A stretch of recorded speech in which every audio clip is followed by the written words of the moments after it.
I'm Peter. Welcome to Tarot with Bonnie and Peter, where we take the mystery out of the tarot and help you bring this ancient practice into everyday life. In this podcast, we'll talk about life, tarot, and everything in between. So grab your tarot deck, get comfortable, and start your journey to tarot with Bonnie and Peter. Hi, everyone, and welcome to Tarot with Bonnie and Peter and our next episode of Dinner with the Majors. So for those of you who are not familiar, Bonnie and I have been inviting two major arcana cards to come and join us at the dinner table. And by inviting, I mean shuffling up the deck and pulling out one card each. And then we ask some icebreaker style questions.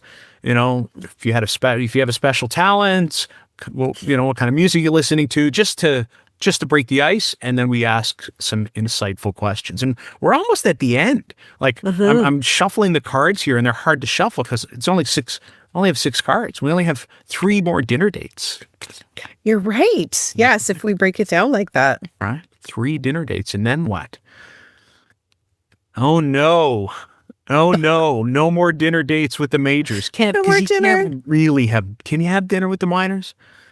You can have dinner with the court cards. I was thinking about that. I'm like, we could always do a dinner with the court card or something, or like traveling with a court card. I don't know. We can think about that, but we'll give that some thought. But for now, we're, kind of shuffling things up. How are you, by the way, Bonnie? I'm good, thank you. How are you, Peter? I like your shirt. I think we're kind of matchy today. Yes, I went with a lighter color and with a summer theme. This is I think this is one of my Australian shirts. There's a store when we go to Sydney that is almost exclusively an Australian men's. I would say middle age. I can't really say I'm middle-aged. If I'm going to live until I'm 120, then maybe I'm middle-aged. But it's a store that, focuses on, on men's clothing in and around my demographic, and I love it. So that's one of the nice things is I can wear it around here, and nobody has the same shirt that I do. So. True. Well, it looks good on you, Peter. Oh, thank you. I appreciate it. It's very kind of you. Thank you. All right. Who's drawn first? You ready to I don't know. Do you want to draw first? Sure, why not? I'll draw first. All right. Let me see who I got. Oh, I knew it. At some point in time, I had to pull it. What do you have? Death. Oh, you got death. Okay, I'll take death out. I have the death card. Look, big shock that, the guy was... I thought death was going to come at the end. I watch it be sneaky, and it'll be the last 5 different things in my chart. I'm looking there. Scorpio, 1, 2, 3, 4, 5. So... big shock that, I draw the death card. Who are you? Okay, I'm going to pull. Dinner? I'm using Lightseer's Tarot by Chris Ann. I've got 5 cards because I just pulled the death card out. Who's coming to Oh, you seem thrilled. This one's going to be hard for me. The Emperor. Oh, lovely. All right. Well, Okay, I got the Emperor. We've got... Emperor and Death. There's a lot of power at this table. This is a powerful dinner table. We've had that before, though. Who did we have? Was it strength? We had one where it was like, ooh, it was like a power, power guests. Well, last week, didn't we had the High Priestess and the Devil. And the Devil. There you go. Yes, that was actually that was some pretty interesting dinner conversation. Yes, and I forgot to mention I've got the Ethereal Visions, the Luna edition by Matt Hughes, which is what I'm going to use probably here on out, because as you start taking the cards out, it's like, it's the deck that I have sitting there with only 4 majors in it. It's going to be fun to shuffle next time around, or even the time after that, it's just going to be, Well, we'll still have to shuffle. Yeah. One of us has to pick a card, and then whatever the last one is, but, right? Yeah, look at that. I don't know, because it's kind of got a silver gilding, it might be hard to see on the video, but it's actually a beautiful card. Ooh. It's kind of like death.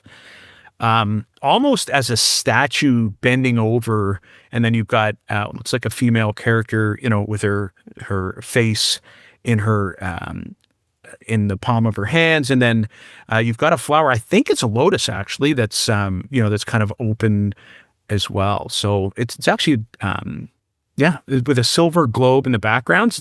It is a beautiful card. Again, very different. Death isn't trampling on anyone. Death is just kind of poised there, maybe even ready to strike. So, interesting card. All right. Yeah, it was beautiful. Okay. Oh, I've been sweating. I'm like, I hope I don't get the Emperor. This is what happens when you focus on something that you don't want. It comes to you. I know. You know what? It's kind of funny because I was sort of thinking the same thing about the death card. I was like, do I really the card that I don't want, and exactly, and we haven't seen it yet. So and I'd be excited to get the card that you don't want. I think I would be excited to get that card. So that's funny. Okay. Well, maybe what we'll do then, we'll do a swap.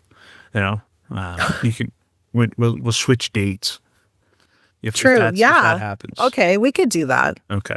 Although sometimes it's good to challenge ourselves too. No, it totally is.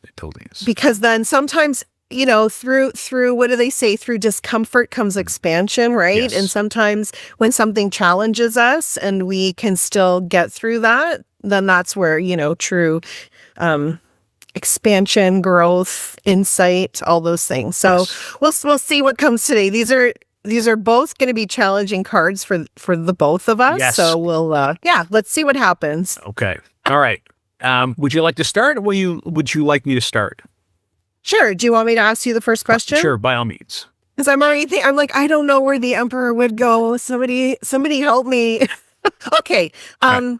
Death. If you could travel anywhere in the world right now, where would you go? Okay. You know what? I'm going to go somewhere where I actually went relatively recently. I'm going to go to Ypres in Belgium and go to the Menin Gate. The Menin Gate is a gate that includes over 50,000 names of Commonwealth soldiers who died in World War I. And I think that idea of death, as an ending, but also as a transformation. When I think historically how, in some ways, the nation state as we know it kind of emerged from the end of World War I. So it sort of transformed the world that we live in, but at a significant cost, particularly with, the battles that, that were in and around that area. So that's if I'm death, that's where I'm going. It's definitely going to be something that's, centered around that. And I tried to think about, both that concept of ending and then that idea of transformation that would be critical to death. So I thought the travel one for death was probably pretty easy because I would think any sort of battlefield. I thought about Père Lachaise and the cemetery in Paris. The one where yes, I've been there. Yes, Jim Morrison is there. Yep. I think Oscar Wilde, exactly, right. And then you've got these little spots where there's little shrines. I thought about that as well. That would be an interesting place, and again, a place where it's the final resting place for some people, but then it is also very much a tourist attraction.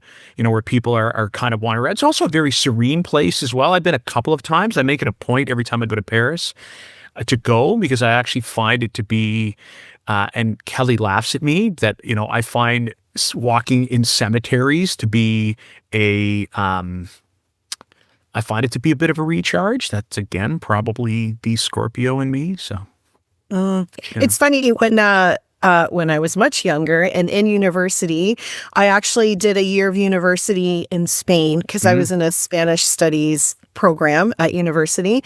And we were in Europe for Christmas, so there were some other Canadian girls there with me that we lived together. So we decided we would go to Paris for Christmas. So we weren't home, so we thought, okay, let's treat ourselves and do something. So on Christmas Day, we went to that cemetery. Yes. So I'll always remember that.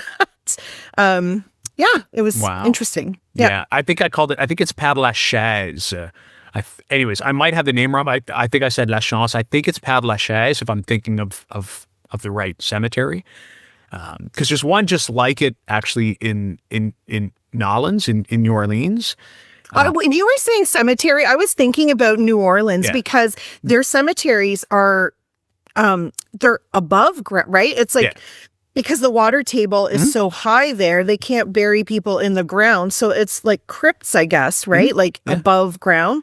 And it's that influence of French culture as well, right? Because it would have been up until 1803, it was a French colony.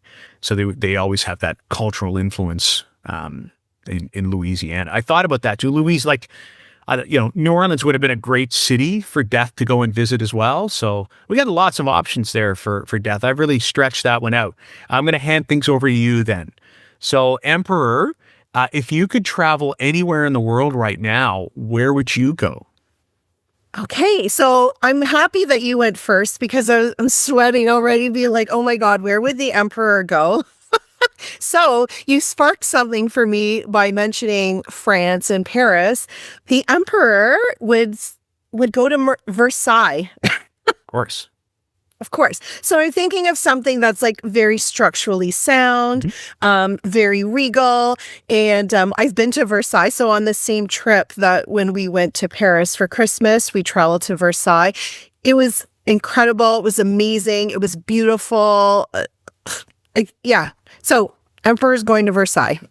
Yeah. It is a beautiful, beautiful spot. And when my son and I went back in April and May, we went and spent an afternoon in Versailles. Actually, yeah, it was, I have an ex-student of mine, a student that I was the principal up there, now living in Versailles. So we went and actually had lunch together as well in the city of Versailles, like in the city of Versailles. And she was saying Versailles is actually like little Paris. A lot of people, they like going to Versailles because it's still a beautiful city, but it's not as crowded or as busy outside of the Chateau de Versailles. It's not anywhere near as crowded or as busy as Paris. So yeah. I remember so we went to the town as well, and I had my very first croque monsieur. I didn't know what that was, but I was like, oh my God. Right? It's a grilled cheese with ham, basically. Yeah, exactly. But yeah, it was so much better in France. So but croque monsieur sounds so much better than open-faced grilled cheese. Yeah, it was delicious. But yeah, I'm thinking about the Emperor, really any castle would be a great spot for the Emperor. Even what's the castle in Germany? Neuenstein. Another one you mean. Something. Yeah. My husband will kill me for that because he actually has a 3D puzzle of this incredible castle, and there's history to that. But anyway, so yeah. And that's the one that they based the Disney castle on, isn't it? Yes. Yes. Yeah.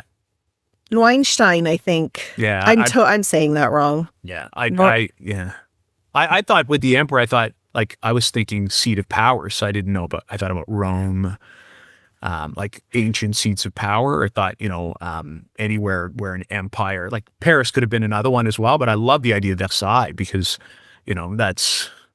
I think the Emperor, I think like building solid foundation. Like I think like number 4, structure. Right? Yeah.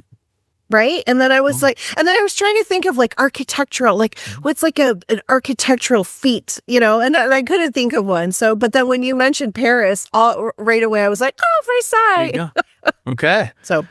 Okay, well, you're going first this time, so unfortunately, I can't help trigger you. So do you have, Emperor, a favorite book or movie you recommend to everybody? Okay. This might be a stretch, but I'm going with it. I'm going Iron Man. Yeah. Yeah. I think about like Tony Stark, right? Yeah. He built an empire. Well, I guess his dad started it, but then he continued that legacy. Right? I think I'm getting that right. But but his whole thing was about creating to protect the people. Like he was there for the protection of the people and wanting to do the right thing. And I think about that a lot with Emperor energy is like the protector, the solid foundation builder. I know a lot of people see it as more of like rules and boundaries that can be challenging. But I think in life, we do need rules or like we need boundaries, right? It's like me, I lack boundaries in my life. So I need Emperor energy. So I think about the protector, the provider, and doing it sort of in a compassionate way, in a way that we enjoy that energy as opposed to feeling oppressed by it. So I don't know, Iron Man might be a stretch, but that's my pick. I don't think that's a stretch at all. I love that choice. I love that choice because he is too. Like, he's the CEO of Stark Enterprises, so he has that. I always think the CEO is kind of the modern version of an emperor as well. Yep. Yeah, I love you talk about the idea of buildings. I think he built the Avengers headquarter as, I'm going to start nerding out now on the Marvel. My daughter will be so impressed. I've been naming Marvel movies like this, right? Awesome. Yeah. Okay. But you would have said something different because we talked about this last time. What would have been your movie for the Emperor? It's kind of funny actually, because we talk about the idea of the tarot being part of your everyday life and how your interpretation changes as time goes on. And I would originally thought about Godfather, about the Godfather movie, like even Godfather 1, 2, like the original 2 and 3, because Marlon Brando just plays, the penultimate emperor. I mean, he literally rules his empire with an iron fist. And the reason I thought of the movie was because it personifies the shadow energy of the Emperor card. Because, we often, when we're often talking about, it's the typical interpretation, but the Emperor card actually has a pretty wide, like, it can be strong and solid, but it can be despotic and tyrannical, which is exactly what, the Godfather would have been for people outside of his empire. Like, loyalty is everything. And then, you kind of cross Marlon Brando and, you're done for. Watch out. But then I thought, because then I thought Gladiator would have been another movie that would have been, one that the Emperor might have also recommended. So anyways. Yes. Okay. Okay, Dad. Yes. Yeah. This would be interesting. Do you have a movie or a favorite book that you would recommend? Well, look, I mean, I'll go with the book. I actually have both. So I'm going to talk first about the book, and only because it's kind of a relatively new recommendation, and I actually talk about it as a personal connection to the death card in my beginner's class. Because part of the thing that I always, when I'm teaching, I always think, think of something that connects you to the meaning of the card. Mm-hmm. And with this one, it was a book called The God of Endings by Jacqueline Holland. And there's a demon in this book that is referred to as the Great Emptier. And I thought that is the perfect name for the death card, the perfect name. So just based on that alone, that's the book that I would recommend, but I have to also recommend Silence of the Lambs as a movie for death. Do I have to explain that? I mean, no. That's a pretty, only because I think, to me, and I think of death, the character, I think, death obviously is going to be focused on death, right? Death's job is to end things. But to convince people sometimes that things need to end, there's got to be an element of charm, and Anthony Hopkins' portrayal of Hannibal Lecter, there's a charm to his character. I don't know. I don't know. Anyways. Oh, every time he came on the screen, I was like, ugh.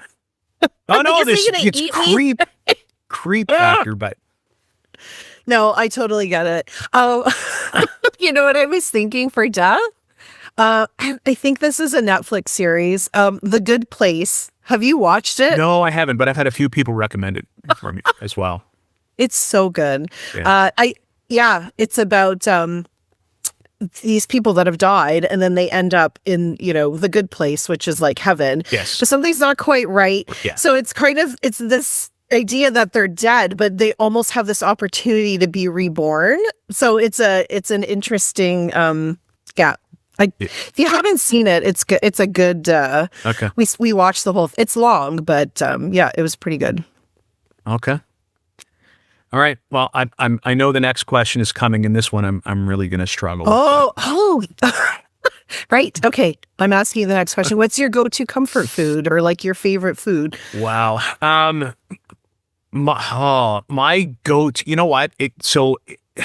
My go-to comfort food would have to be something, I'm going to try and talk this out again, would have to be something where there's a transformation that happens, in front of you, where the change in the food happens as part of the process. So I was trying to think about that. So then I wondered whether or not, any kind of restaurant, like, Japanese barbecue, for example, where, the food is being cooked in front.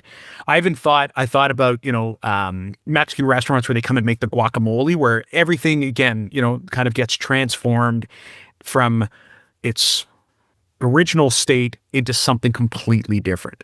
And look, let me go with, the guacamole that's made right there at your table in front of you, only because, we're talking comfort food, with a nice homemade crispy bowl of corn tortilla chips that are, going into the guac. So that's the devil's comfort food because of death.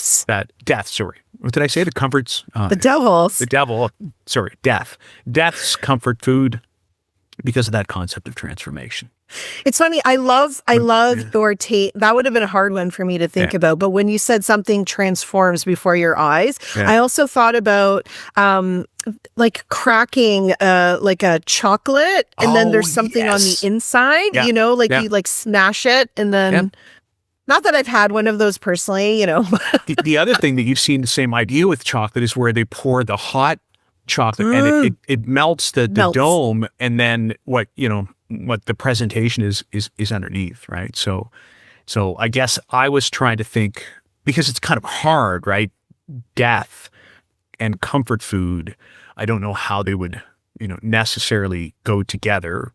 I mean, I guess if you're eating something that at one point was alive and is now dead, but that's basically any kind of meat protein that you're going to eat for the most part, So I thought that concept of transformation was where I was going to go. So there you go. Love it. Yep. Emperor, what is your go-to comfort food? I was going to say one, and then something just popped in. That's better? I don't know. Okay. At first I was thinking like wild game. Some like moose, right? Like a nice roast, like a moose roast or something, like something very hearty and very earthy. Although, I mean, the emperor we don't always associate with earth, right? That's more fire, right? Fire, but yeah. I see what you mean, though. There's stability to the emperor, right? So that. Yeah, exactly. So I was thinking something like that, like a gamey type of meat. But then what popped in was a Napoleon, which, Napoleon. Of course. Was he not an emperor? Yeah, of course, yeah. Self-proclaimed emperor, but yeah. Yes, exactly. Totally. And maybe not the emperor that we're basing, this on. He certainly tried to be. Oh my God, a Napoleon. Napoleon. It has a structure, right? It has 4 sides. And we often think about 4 with the emperor because it's the number 4 in stability and structure. And I who doesn't love a Napoleon? Hello. So those are my 2. I gave you 2. Yeah. And he's sitting on a cube, in a lot of the cards as well, right? So yes. They go create a card where the emperor is sitting on a Napoleon instead. You know what? We have so many decks, right? Like I know. The emperor could be eating a Napoleon, in our deck. Totally could. Totally could. No question. All right. So emperor, if you could try any job for just one day, what would that job be? Okay. So I thought of the hunter part. So not the hunter, the game warden. Who checks right? Because if we're thinking about rules and authority and boundaries, and I'm just speaking from our experience in Canada, but hunters need to get tags if they want to go hunting, right? And you can't hunt more than the tags that you have, and it's quite like a crime if you're caught hunting an animal and you don't have the proper tag. So I'm going to say game warden. And are they called game wardens? Is that I think what they so. are? Yeah. I'm not a hunter, so I'm the wrong person to ask. But I think nor so. am I a hunter. I grew up, my father is a hunter. Yeah. I have lots of friends who are hunters, so I know about the tags. And they're pretty serious, and you don't want to be caught. And I think that's fair, right? Like maintaining the population, not hunting animals when it's not the right time, to preserve the species, all of that. So that's what I'm going to say game warden. There you go. I love that. And then, the idea of, again, structured rules where there's certain things you have to follow. And then you make them you give them a leadership role in that process as well. So, there's all the rules, but then there's also the person who has to enforce all of those rules. So yeah, what a great job for the emperor. I love it. I thought because I don't know why I see the emperor as a hunter as well. Because I figure they probably go out and do their game hunting or, whatever they would do. So, yeah. Love that. All right. Oh, this is okay. I know. Well, I got a few down. Okay. What about you, Death? If you could do one job for a day, what would it be? Wow. Look, there are two, and they're probably obvious. I'm going to state them anyways. One is a funeral home director. Right. So, they're going to be there at a time where people are dealing with both endings and transformations where, they're because of the life, because someone's life has ended, their life is now changing from the time where this person was in their physical existence to the time that this person isn't. And somebody directing, either a funeral home or, a place where you would have a celebration of life, is definitely somebody who is going to be involved in that process. Had death been around, a little while ago, they'd be a gravedigger. That would be their job too. But I think funeral home director is probably more appropriate in this time frame for death. So that's the job. That's the job that death has. That's your job. Makes total sense, Peter. I have to agree with you.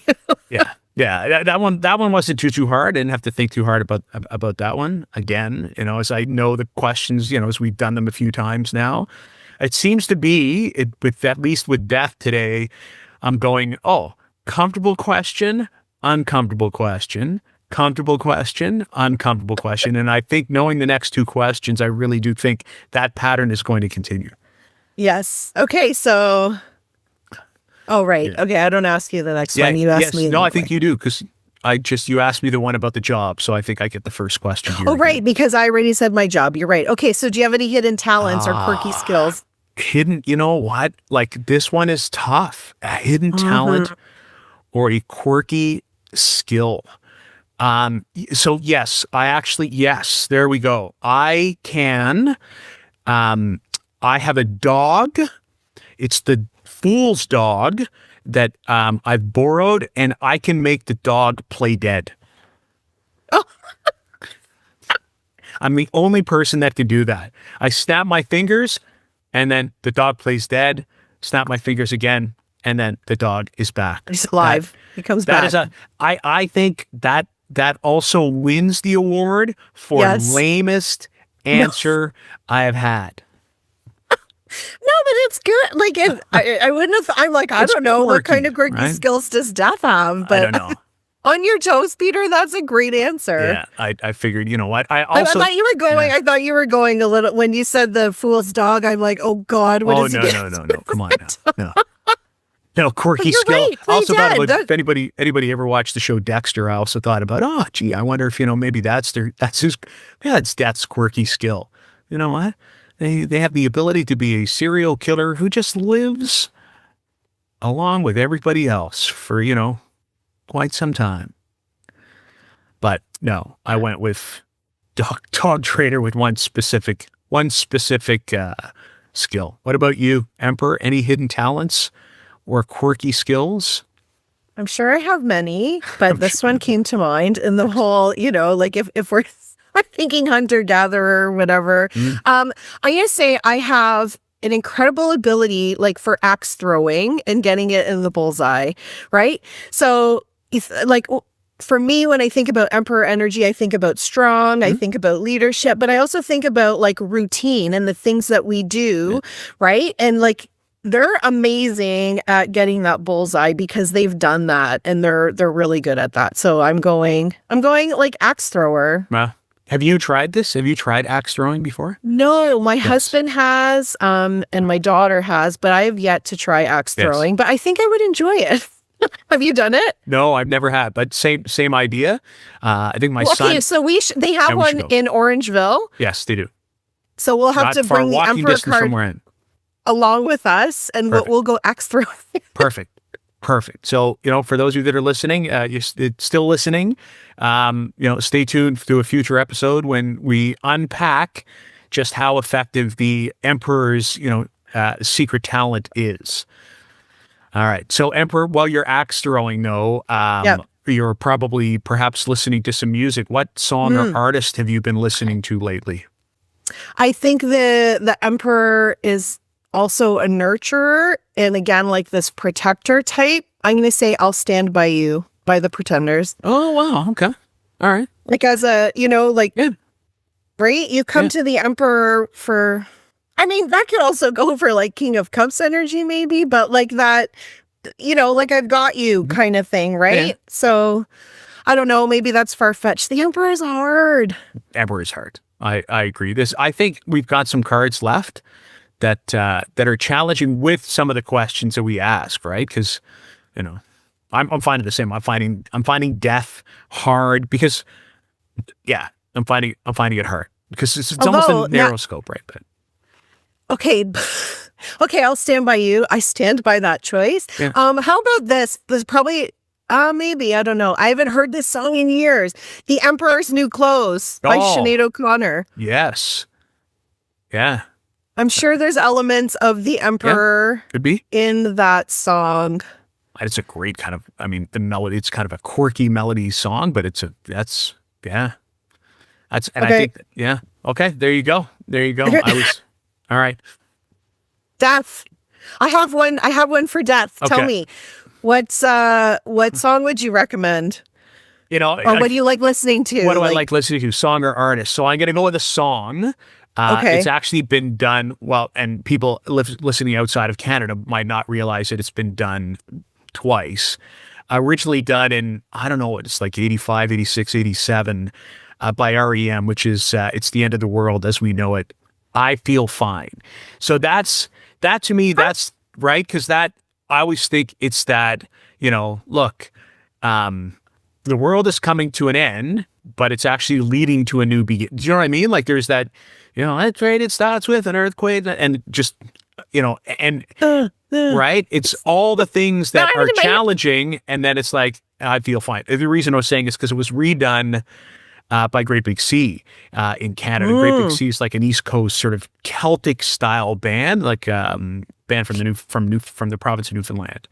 And they always think, REM's version was fast until you listen to the Great Big Sea's version, and then it's like, it's quick. And then then you go back to listen to REM and you go, wow, it's actually quite slow. So that's the song. I thought of again, I was thinking, I'd be listening to death metal, but that's too, I thought maybe Ozzy Osbourne or Black Sabbath as well, but no, I thought it's the end of the world as we know it. I Feel Fine. I love that. I wouldn't have thought of that. I did think about this song with the death. A few weeks ago, my husband and I were driving sort of on this longer road trip, and it was late at night, and I fall asleep easy. I don't want to drive at nighttime because I get so tired. So he's driving, and I'm like, if you don't talk to me, I'm gonna fall asleep. And he's like, well, just put some music on. So I love to like sing in the car, like when people are watching me. Although if he watches me, I don't care. So I had this whole ballad of like 70s and 80s like rock ballads, and I was like belting it all out. And you know what song came up? Dust in the Wind by Kansas. By Kansas, yeah.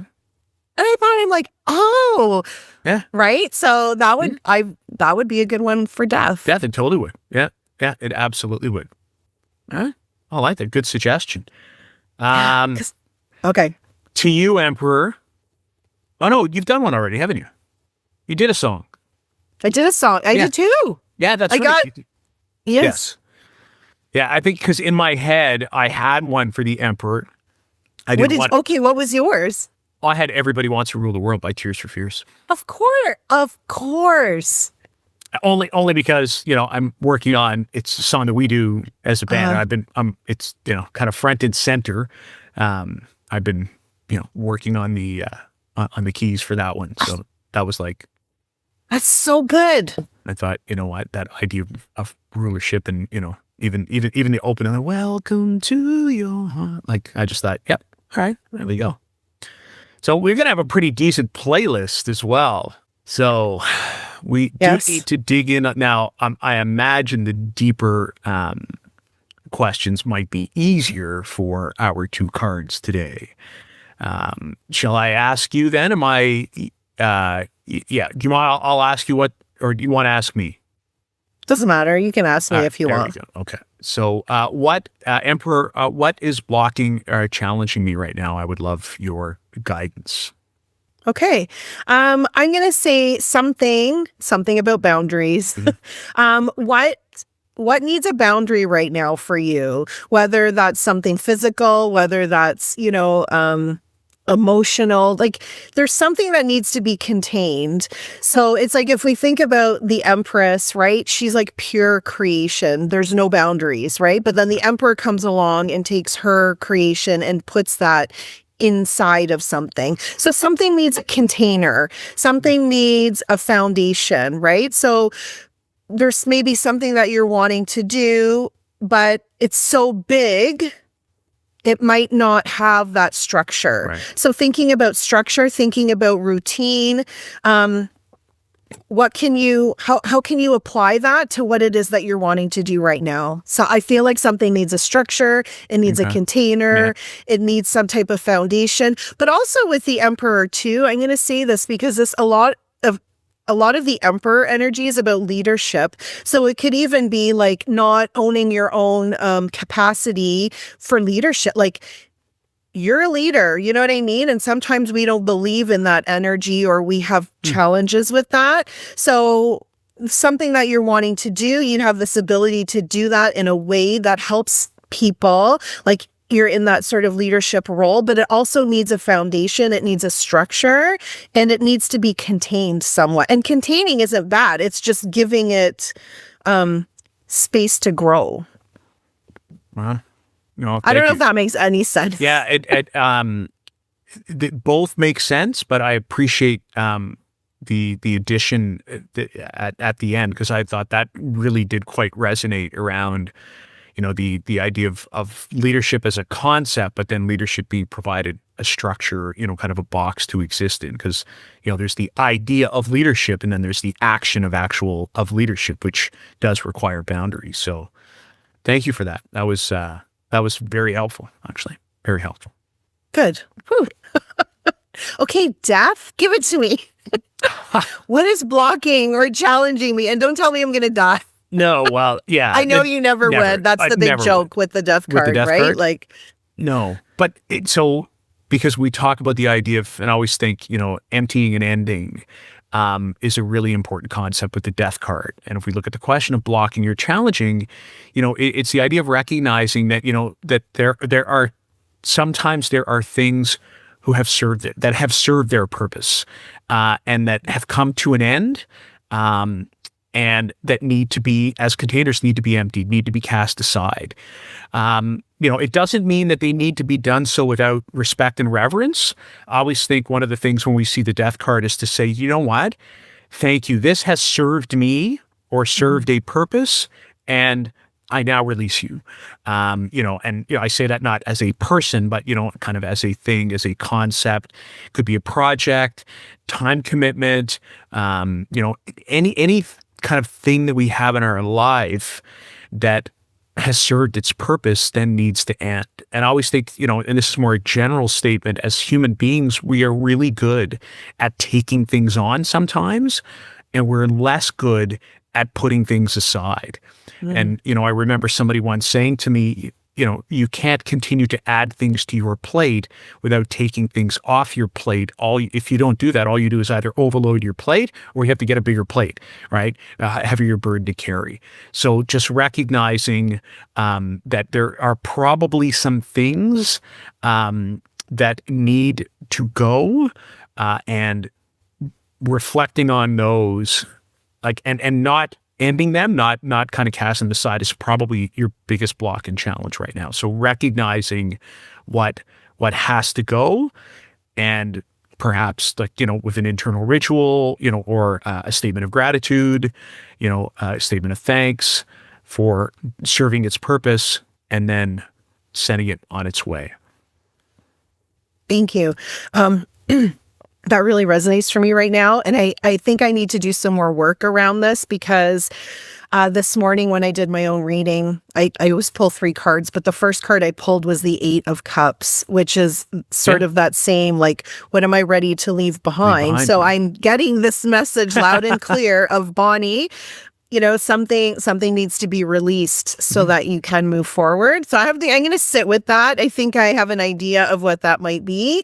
But I appreciate that insight. And see, it's no coincidence that you pulled the Death card there you go. to give me a message that I really need to hear. So thank you. We've had that happen several times, where the cards that came out, and then once we, kind of sort of went through the lighter stuff and, kind of the fun part of the dinner conversation, we looked at the insight. It was messages that, that either one of us or even both of us, or perhaps people listening to, needed to hear. So for those of you, hopefully this is why we encourage you to, stick around through all the small talk so you can get through the guidance at the table. So, so Death, what will support me to move forward? Well, and again, right, in a related way, it's being open to the, and I'm not necessarily a big fan of that idea of change and transformation, because I think that sits inside of other cards. However, the initial concept definitely starts with death, because death is a card of endings, but it's a card of endings to clear a way for something else to begin. So, what supports you moving forward is kind of linked to that challenge. It's once you've kind of said goodbye to whatever it is that needs to go, once you've given its reverence and given it its place of honor and thanks, it's then being open to what might come in to take its place. Because it's not until we make room for something that something else will then come in.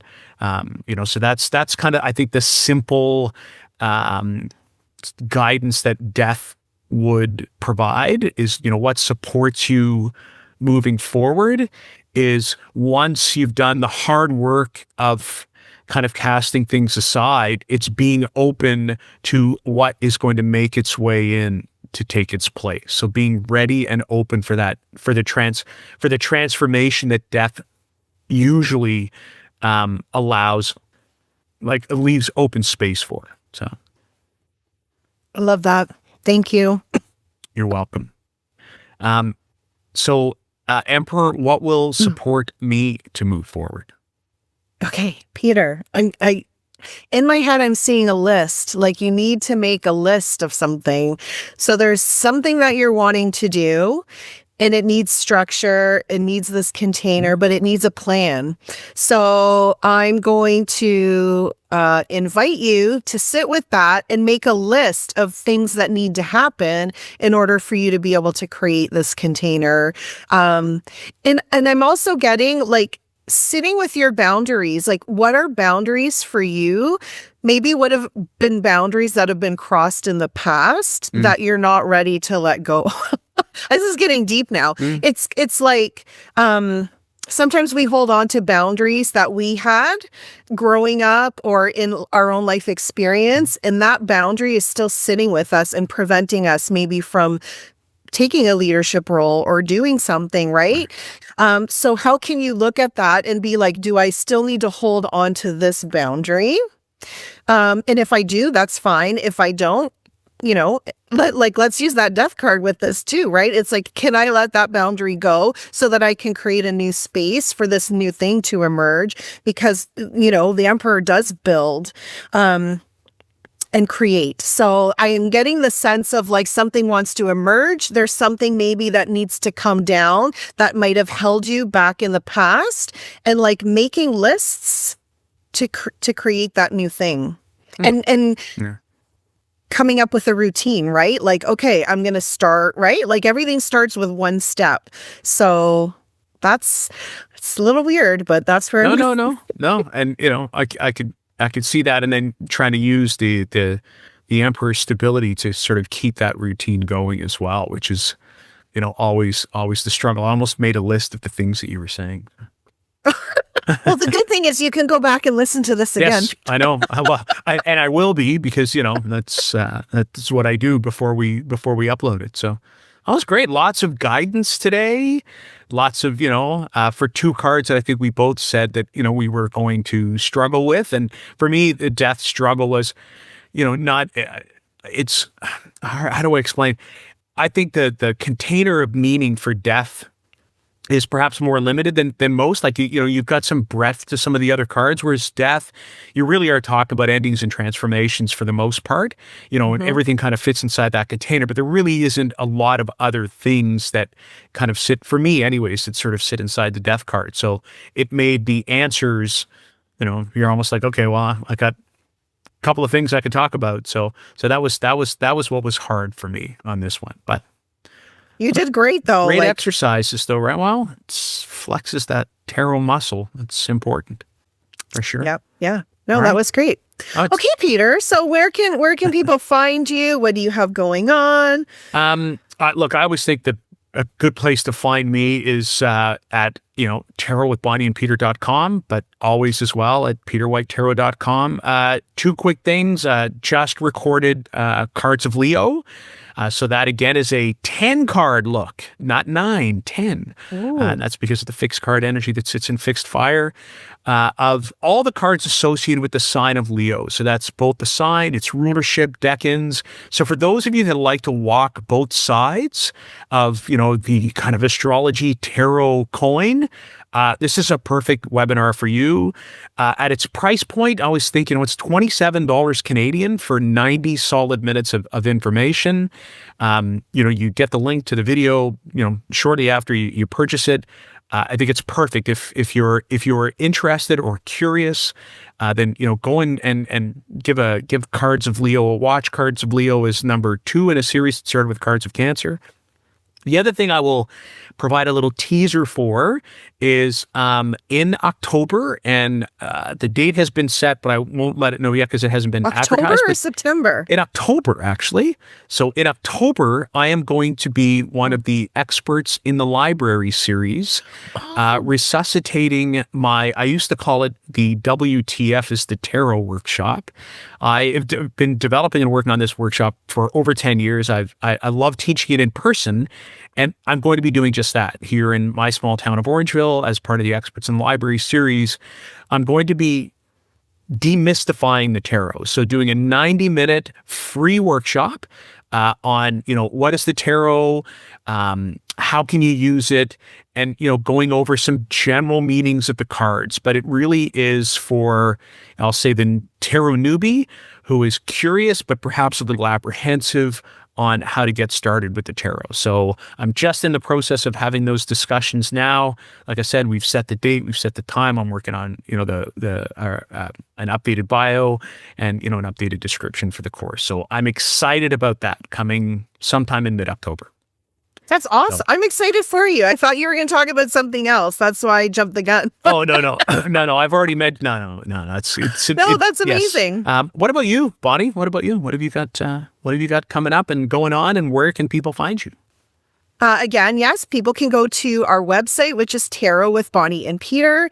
You can also go to my website, which is breathewithbonnie.com. Right now I have a mentorship program happening. Well, it's ongoing, but if that's something that you're interested, if you'd like to work with me to understand how to sort of discover yourself through the lens of tarot, I would be happy to take you on that journey. So you can also go to my website and see other things that I'm offering. So if you'd like to sign up for my website, I'll let you know any upcoming classes or workshops that I have coming up. Right now, I don't have any classes or workshops in the books, but stuff is coming down the pipeline. So, and then you've got your newsletter as well, that if people sign up for your newsletter, then they get all the information when workshops and when classes are coming up. So make sure you sign up. Yes, that's always the first place. I'm not very active on social media, so if you want to know when I'm offering something, my website or being on the newsletter is the best place to go. So it's hard. And I think I actually mentioned this. It was as a result of a reading that I had done back in April, maybe May, might have been April. I pulled social media off my phone, so it means I'm on it less. So same, like I would have been on it a little bit more consistently in my Peter White Tarot space, but I'm on it much, much, much less. But to be honest with you, it's almost a decision of self-preservation, because there are times I think when you go on there, and I don't know, I don't want to go down that path, but from a healthier perspective, like mental health wise, being on there a little bit less, because I wish it was all about tarot and, stuff going on, but it's not, so it's tough. It's tough. Anyways. That's a boundary, Peter. See, yes. You're right. I'm going to put that one on my list. Awesome. All right. Well, we want to thank you so much for being with us. Tarot with Bonnie and Peter. We had a blast talking about the Death card today and the Emperor if they were to come for dinner. If you have any suggestions or comments about how you think these archetypes would answer our questions, we would absolutely love to hear that. So please share your comments, your suggestions with us. If there's something you want us to talk about on an upcoming show, we would love to answer your questions. You can subscribe. That would be great. You can also leave a really nice review. That helps other people find our show. And we're so glad that you joined us, and we look forward to seeing you next time on Tarot with Bonnie and Peter. Bye. Bye.